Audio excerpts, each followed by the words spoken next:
आगे बढ़ते हैं। सुप्रीम कोर्ट में आज 1991 में बनाए गए कानून प्लेसेस ऑफ वर्शिप एक्ट पर सुनवाई होगी। एक्ट को याचिकाकर्ता विष्णु शंकर जैन ने संविधान की मूल भावना के खिलाफ बताया।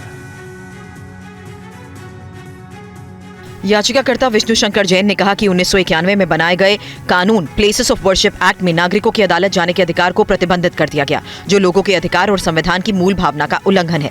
इस मामले में आज केंद्र सरकार को जवाब देना है। जमीयत उलेमाए हिंद ने भी एक्ट के समर्थन में याचिका दाखिल की है। याचिकाकर्ता ने इसे बड़ी बेंच को सौंपने और एक्ट को ही खत्म करने की मांग की है।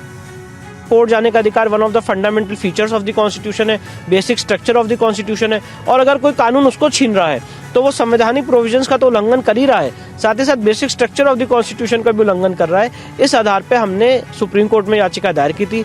सुप्रीम कोर्ट ने इसमें केंद्र सरकार को नोटिस जारी किया और हमारी ये मांग रहेगी कि इसको 7 जज बेंच को भेजा जाए, एक लार्जर बेंच को भेजा जाए कि इसमें अथॉरिटेटिव प्रोनाउंसमेंट आ सके। फॉरगेट अबाउट इंटरप्रिटेशन, धार्मिक स्वरूप निर्धारित कर सकते हैं नहीं कर सकते हैं, वो तो सेकेंडरी आर्गुमेंट है। प्राइमरी आर्गुमेंट ये है कि प्लेसेस ऑफ वर्शिप एक्ट अपने आप में अनकॉन्स्टिट्यूशनल है, इसको ब्लैक लॉ है, इसको पार्लियामेंट को रिपील कर देना चाहिए और पार्लियामेंट रिपील नहीं कर रही, इसलिए हम लोग सुप्रीम कोर्ट में आए। और एक खबरों में आगे बढ़ते हैं। चित्तौड़गढ़ के सांवलिया सेठ मंदिर में दान पात्र के नोटों की गिनती 30 नवंबर से अब तक जारी है। अब तक के रिकॉर्ड के मुताबिक करीब 22 करोड़ के चढ़ावे की गिनती हो चुकी है।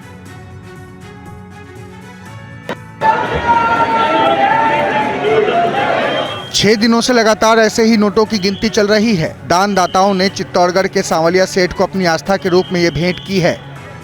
30 नवंबर को दान पात्र का भंडार खोला गया। 4 चरणों की गिनती के बाद कुल राशि 21 करोड़ 96 लाख 45 हजार रुपए का चढ़ावा सांवलिया सेठ को मिला है।